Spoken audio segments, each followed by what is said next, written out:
All right. Well, hi, everybody. Welcome back to our virtual events. I'm Cindy Oser of Hobby Memorial Library, Central Texas College, and we have our final speaker. But even though she's final, she's one of the best speakers that we have for our Women's History Month. Before we get started, I want to remind everyone if you need to register for this event for an attendance credit, please make sure you go to the library's website, hit events. What's good about registering for our events is the library scholarship looks for people who attended library events. And so if you've been to any of our virtual events this spring, please make sure that you register so we have some kind of a proof that you've been at a library event. Okay, well, we are excited to have with us today Miss Taneka Patrick. She is a licensed clinical social worker, and she is going to be covering women in behavioral health. So, welcome, Miss Hi. Patrick, and thank you for being here. And I'm going to let you take it away. Hi, everyone. I'm Taneka Patrick. I'm a licensed clinical social worker here in Central Texas. I work predominantly out of the Temple area, Killeen, um, Temple, Coppers Cove. So I'm going to just kind of dive into there and say, okay, so what does it mean to be a licensed clinical social worker? Because, when you think about it, when people think about social workers, they automatically think about child protective services and things of that nature. Well, I'm actually the person that I wear many hats. So I do counseling as well as we do social services and resource gathering for individuals. So when it comes to women, right? So when we look at women and when we think about mental health, did you know that 1 in 3 Americans struggle with mental health, but the rate is much higher in women? Research suggests that women are about 40% more likely than men to develop depression. They're twice as likely to develop PTSD, and about 10% of women developing the condition after a traumatic event compared to 4% of men. So, what that means is okay, so women have a traumatic event, they are more likely to develop post traumatic stress disorder, meaning how do they adjust? How are they adapting than men, right? So it's easy to write it off as mental illness as a result of hormonal differences. A lot of individuals will say, okay, well, women, they have some hormone stuff, they have a lot of stuff going on. They even argue that women are more emotional than men. But the truth is, and psychiatrists aren't really all the way sure of why women are more common, but there are some big glaring things about women and the differences in men and women and the reference to their role with when it comes to mental health. One of the differences is that men are socialized, right? So men are socialized to have those, to suppress those hard feelings, right? Women are actually taught that, oh, okay, so it's okay that you can be emotional. Has anyone ever experienced, even you, Cindy, have you ever experienced where you heard someone say, okay, women are more emotional, right? And what do we do that? What do we do with that? We socialize our little girls sometimes too, right? And it's okay for the little girl to cry, but for women, we have to shake it off. And when we come to mental health and we come to women working with women and even our views, right? Older generations and mental health, it just didn't go hand in hand. I remember when I told my grandmother that I wanted to do counseling. The first words out of her mouth were, "No one did anything to you," right? And I said, What does that mean?" And she said, well, counselors are either they have issues because someone did something to them and they just want to try to work that out with everyone else. Counselors are crazy. I was like, what? And she said, you know, my experience going to a doctor and someone actually telling me to go get some mental health treatment was I went to the doctor and I told them that I was a little down. And the first thing they wanted to do was put me on medication. And so she was so disappointed. And she was so disappointed in me because that's something that I wanted to do. And so she thought, oh, well, you want to just put people on medications. You're obviously accusing everyone of doing something to you because you should be stronger. When we look at women and being stronger, right? When we look at women in the workforce, and we've all heard the bring home the bacon and fry it up in a pan, right? So women trying to be stronger for their family, women trying to hold it down. There's so many different single parents, right? So many different single mothers. Women are at a higher rate of having some type of traumatic event, meaning rapes, discrimination, social injustices, pay differentials. So, what does that mean? The diagnostic criteria for men and women are so different, but yet, as a general whole, we always want to put women in the same category. And it's a common misconception that estrogen is a female hormone and testosterone is a male hormone. It's just that they're in different levels, right? And women, when they experience pregnancy, what happens? The hormonal changes, right? Does that necessarily mean that a woman has a mental health issue? No. You know, a lot of times when we look at mental health issues with women, it goes both ways, right? So, meaning that it can go from one extreme to another. Either she has hormonal issues or nothing's wrong with her at all. But we need to learn as a community to meet in the middle. Social work has gone long before. When social work actually started out, it was actually started out because of mistreatment of animals, right? So, meaning that, so when they were looking at how animals were treated, right? They were saying, oh, well, there's abuse of animals. And then there was a notice that there was abuse with children. And then it just evolved. And it evolved into, okay, we need to, the Women Against Violence Act, right? How many of us know about that?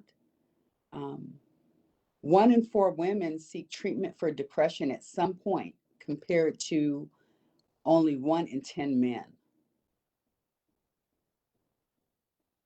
right? So there's different forms of counseling that one can receive. We have psychiatry, they deal with medications. Um, as Cindy was talking about, there's a licensed practical counselor, an LPC, right? And then there's LCSW. There's licensed mental health counselors. There's licensed marriage, family therapists. So there's different individuals, but the common goal is the same, is to treat individuals with mental health concerns. And especially now, women have another layer. When we look at COVID, we look at children being out of school, we look at individuals, stay at home moms, we look at moms who are working, single moms, who now we're adding another layer of stress. Not that men don't have the same layer of stress, but we're adding on another one when we have children at home now. And we're already looking at, okay, my income's a little lower. Now I have another layer that I have to do in the sense of homeschooling children. I mean, the teachers are there, yes, and they're doing online school, but how many parents are looking at deciding between, do I go to work Do I have childcare? Do I look after my children? Do I homeschool them? What materials is this beneficial? Is it beneficial to send my children to school even though I don't want to? How is this affecting my children's mental health? Because it starts very early on. You know, we're socializing our boys and we're socializing our girls. I remember when my son was a little boy, I bought him an easy bake oven. And my father said, "Why did you buy him an easy bake oven? You're teaching him to be feminine." And I said, "Well, no, I want him to learn to cook. I want him to learn to cook." And I even tried to justify it by saying, "It's blue." And my father looked at me and he said, "So if you put a blue dress on him, does that mean it's okay?" The thing was, then I heard the saga afterwards of he's going to have so many mental health issues and all this, all behind an easy bake oven. Wow. When we look at the older generations, we have to come back and say, okay, how do we teach them? How do we work with each other? How do we say, okay, are you okay in those crucial conversations? Meaning, how many of us actually ask someone, hey, how are you doing? But then are we prepared for the response?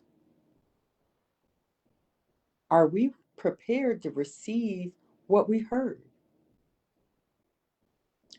Recently, not too long ago, probably a couple months, I was at a gas station and I was pumping my gas and I was standing outside of my vehicle and a vehicle was in front of me and a gentleman had pulled up on the side.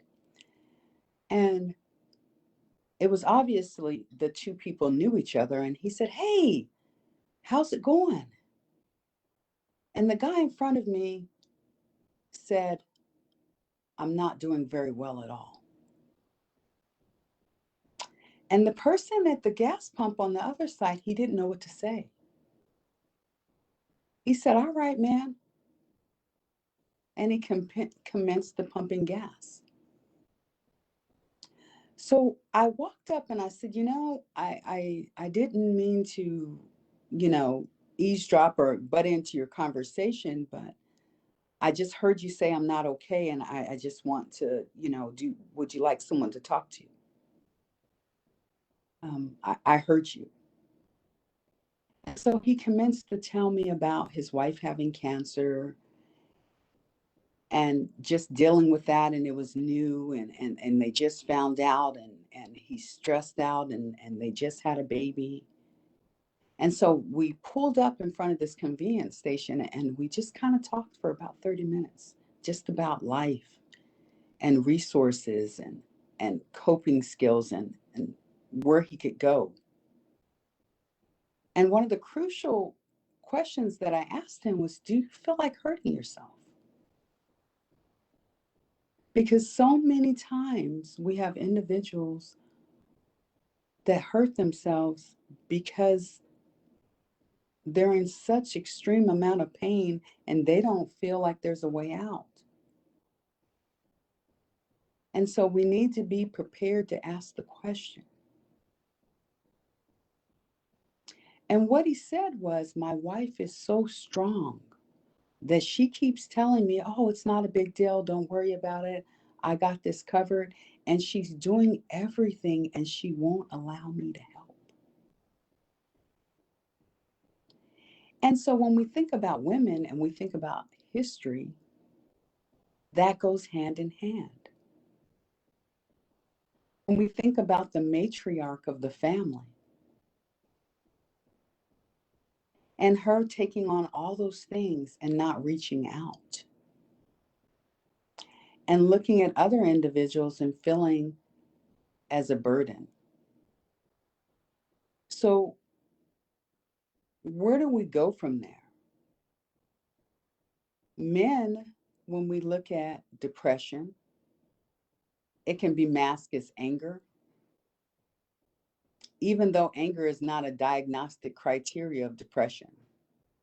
But a lot of times you'll see men lashing out or a man complaining um, that his anger is an issue, but he's concealing that depression.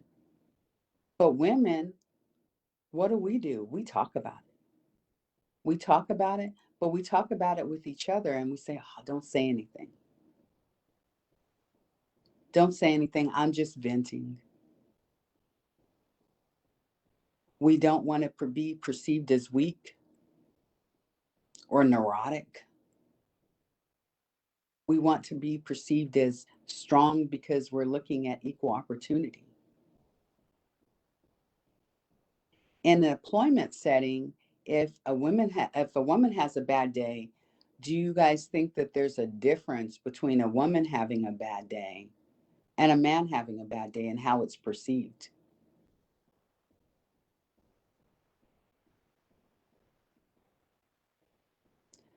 I couldn't hear you, Cindy.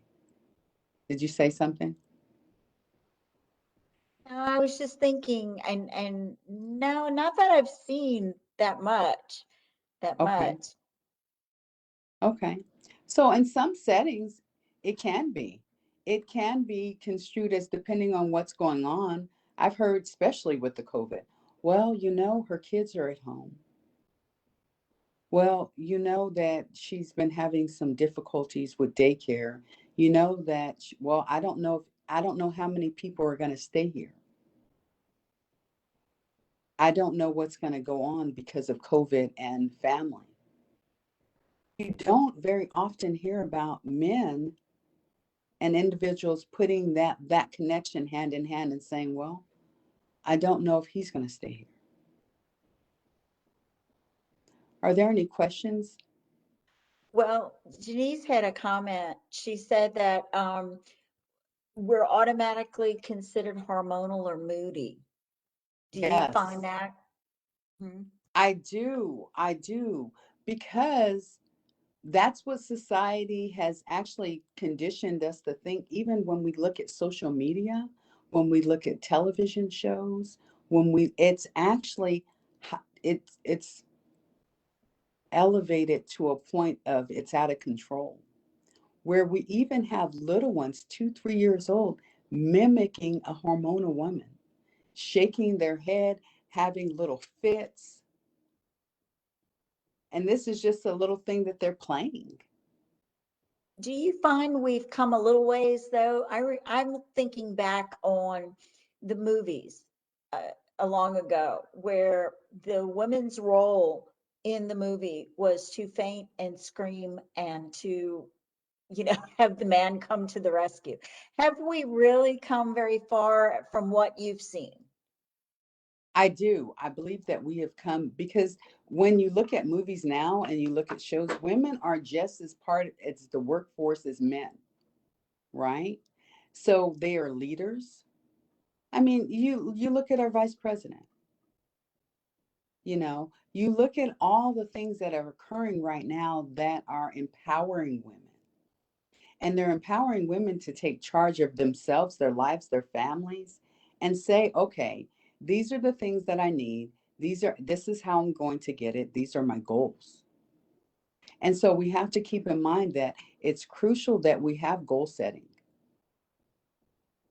that we're utilizing the coping skills of talking it out, self care, doing things for ourselves, right? Meaning whether that is to go to the gym, to work out, that may be healthy eating, maybe having a friend's night, um, enjoying yourself on the weekends, putting work down. We are very task oriented people right now. And it's not very often that you hear an individual say, I just relax and I I just let life happen. I took an afternoon and I didn't have anything planned. I just relaxed my mind. I was mindful. We are going from A to C, and sometimes we're skipping B because now, as women, we're so driven.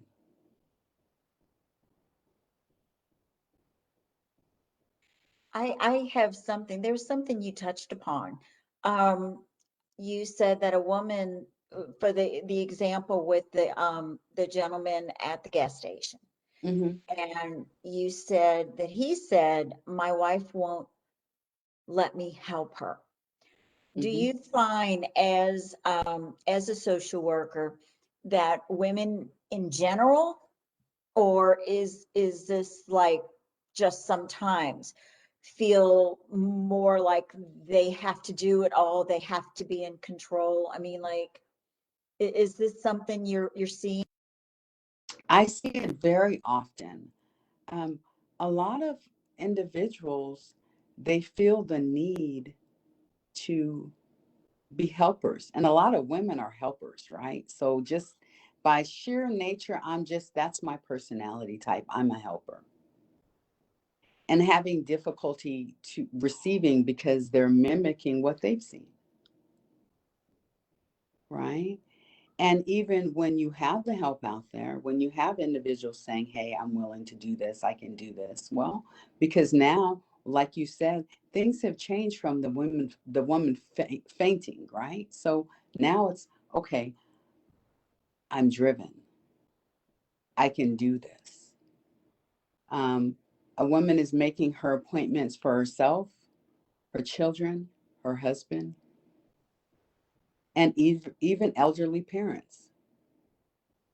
When we talked about dementia and we talked about earlier, when you were talking about the individual who um, was speaking on that, my first thought was, well, when we think about women and we think about dementia, a lot of individuals will consider it to be normal aging, right? Normal aging. And even when we think about women and how quickly they're diagnosed, instead of just, some people just really just need to talk it out. There may not be a diagnosis. Individuals have come to me for counseling, and I've had to say, okay, these are some life situational things. That doesn't mean it's necessarily a diagnosable illness. And people are scared. Women are scared. Oh, what if something's wrong with me? Well, there may not be anything wrong with you. It's just, hey, we have some situational issues, and it doesn't matter who you are. You're going to be stressed with this. Wow, this is a lot of stuff going on.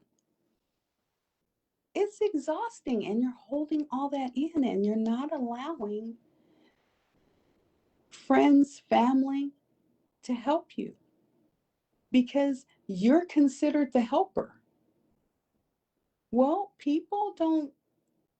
I don't talk to individuals, they talk to me. I hear that so often. They come to me with issues. I don't go to them. I'm a solver. And then when you look at relationships and you look at young adults and you look at young women in college, you look at the parental roles, you look at what women are studying in college, social norms are starting to be interchangeable, right? We see women as doctors now. And it's not that unusual anymore. Remember way back when, it was unusual for a woman to even be a doctor. But with that comes unique stressors. You know, um, women, even if you are a physician, there's still this discrimination piece that women are trying to come out of. The feeling the need to work harder. And so when I say discrimination, some women are discriminating against themselves. The self-esteem issues, because society, this is what I was conditioned for. But in all reality, how much of this is your own distorted thoughts, right? Who actually said this to you? Is this actually a distorted thought? We have to work on our own reality testing, meaning that there's so many different, I can't do this, I can't do that. When we say things such as, I should go to the gym, if we try to change our thought process behind the word even should is kind of a form of shame. I should go. Whereas we can say, I don't want to, or I will go, right? But should kind of places what trying to place some guilt on ourselves. I should go to the gym. When it's okay to take ownership and say, I don't want to go. I want to go, or I can't go. So how many things do we do that actually are self-defeating just by our thoughts? And so we have to be careful and we have to be mindful of how our thoughts affect our behaviors. Any more questions? Doesn't look like we have any yet, but on the topic, how you said the should. I've heard someone say, if you find yourself saying, I have to, clean house, I have to go somewhere, I have to do something. If you change that from I have to I get to, Yeah. that would completely change your attitude about it. Yeah. Do you find that any type of a positivity is something that you use in your practice that kind Oh of yeah. changes the distorted thoughts? Oh yeah, definitely. So when we think about just having the positive interactions even with ourselves and those self-affirmations, right? So looking in the mirror and just even saying I am beautiful. Even as a clinician, I have self affirmations on my phone that pop up every 2 hours just to say, I am worthy. And it is so fulfilling, especially when, you're kind of going through the day and not necessarily a bad day or a good day. It just is. And then you have something that pops up that says, I am beautiful. And what I do is I repeat it 3 times. I am beautiful. I am beautiful. And I smile when I'm saying I am beautiful. When we think about even talking on the phone, right? If you answer your phone with a smile, people hear that and you hear it. So I want everyone to do me a favor. Next time you answer the phone, just answer it with a smile and say hello. And you'll see the difference in the response of the person on the other end, and how it makes you feel and how you perceive that phone call before you even answer the phone, before they've even spoke. You're making it a positive exchange, right? And how many other positive exchanges, how many opportunities do we have? We have several opportunities for positive exchanges all day long, whether it's to allow someone to go into traffic, especially around here and the clean traffic in the mornings, and getting stuck on Clear Creek and Central Texas Expressway right there. Oh my goodness. when I look at all the different intersections, how many of us are letting someone in and knowing that, hey, that's actually going to make their day because you see them smile and say, thank you. I appreciate that. And you're smiling and you're saying, all right, this is going to be a good day. Right. And when we even get dressed in the morning, before your feet hit the floor, just taking a moment to breathe and say, okay, today's a good day. And today's an opportunity to have a beautiful day. It's an opportunity to enhance myself, to make myself smile, because any task that comes before me, I'm going to make it a positive exchange. I'm going to be a problem solver if I have problems at all today, because I'm not expecting to. Because if we go into it expecting there's an issue, 9 times out of 10, guess what? There's probably going to be an issue. But if we go into it and say, oh, okay, no, you know what? I'm not going to have any issues today. I'm just going to work it out. I'm going to go with the flow. I'm going to be very adaptable. I'm going to be very mendable. It creates a domino effect. You know, I was talking to someone the other day, and um, I ran into someone and I just said, how can I help? And she looked at me and she just said, I really appreciate that. This wasn't someone that I worked with. She was just someone I ran into, and she was like, hey, I just got so much going on and I have to do this. And I said, well, how can I help? And she's like, really? And I was like, yeah, it sounds like fun. I would enjoy helping you just by the sheer that I haven't seen you in a long time. And I just want to help you. And that way I get a little opportunity to hang out with you a little bit and I can help you complete this. She was so ecstatic. And then someone else, she said, I was telling another friend about how you said, how can I help? And she's like, well, I can help you too.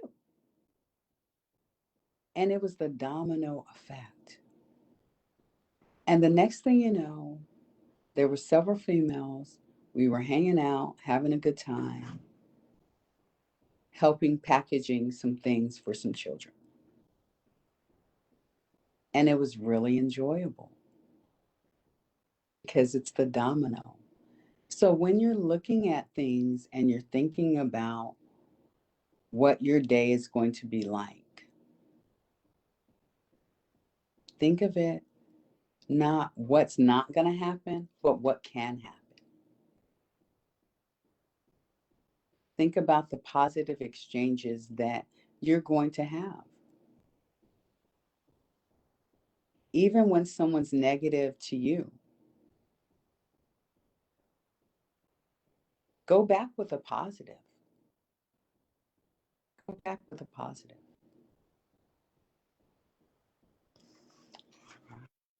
Well, I have another question because I know you're going to be needing to go in a little bit. And, if anybody has any questions, make sure you put it in the comment section so that Janice can go ahead and relay it to us.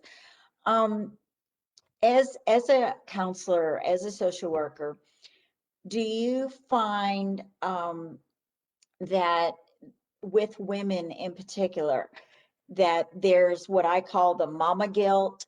I was in the day where mothers were just going to work. And if you were a working mother, you had guilt that you were not home. And if you were a stay-at-home mom, you had guilt that you were not giving to the household. Do you find that is still a problem today, or have we evolved away from the mama guilt? I think it's a little bit of both. And I think it's very situational, right? But I think that we have evolved away from it because we're empowering our little girls too, right? To say, okay, you can go to work. Okay, if you choose to stay at home, then this is what you choose to do, because we're all different people. We have some people who stay at home. We have some people who actually do both. They work part-time.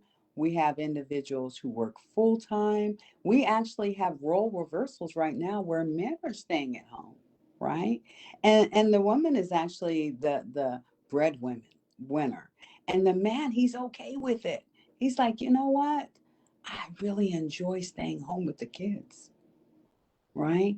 So there is that mama guilt for some individuals, but then there's some individuals that are feeling so empowered, right? That I have a choice. And that's the beautiful thing about it now. It's a choice because women have evolved into, it's like a sponge, right? So women have taken this, they've taken everything, and it's like, okay, I'm going to absorb this. I'm going to take a little bit of this. I'm going to take a little bit of that. I might work part time. I might work full time. I might decide to stay at home. I can still be a PTA mom and work, right? I just have to learn how to compartmentalize and balance. And it's really the biggest thing is about a balance. Even if you're a stay-at-home mom, that doesn't mean that okay, all things family. Hey, we still need self-care. Even if you go to work and you're a full-time working mom, well, we still need a little family time. So we need to continuously balance what we have going on, so that we can feel whole, and then we can talk about that and we can mimic those behaviors for our children, not just our little girls but for our little boys too. You see women, just drive down the street, you see women cutting grass now, right? They're out there, they're cutting the grass, right? They're cutting the grass, but back in the day you didn't see that. You see women, just as many women wheeling out the trash can as you do the husband, right? You see just as many men cooking dinner, making sure, hey, I got here first. I got home first. So because I get home first, I'm the one who's in charge of dinner, right? So we have those roles. And, you know, what I encourage individuals to do is do what's right for your family, because if we try to fit into a mold of what we think society says that we should be, we're going to be disheartened. We're going to be disheartened. So we really have to do what's good for our family, whether that is coming home, cooking and cleaning, whether that is letting my spouse clean, whether that is a family event. Friday nights, this is what we do. We have a whole get in where you fit in for dinner, and nobody feels guilty. Maybe that's a kids cooking day. Saturday, the kids cook for us. You know, it's all about how you perceive it and what the benefit that it benefits your family and how you get out of that, what you get out of that.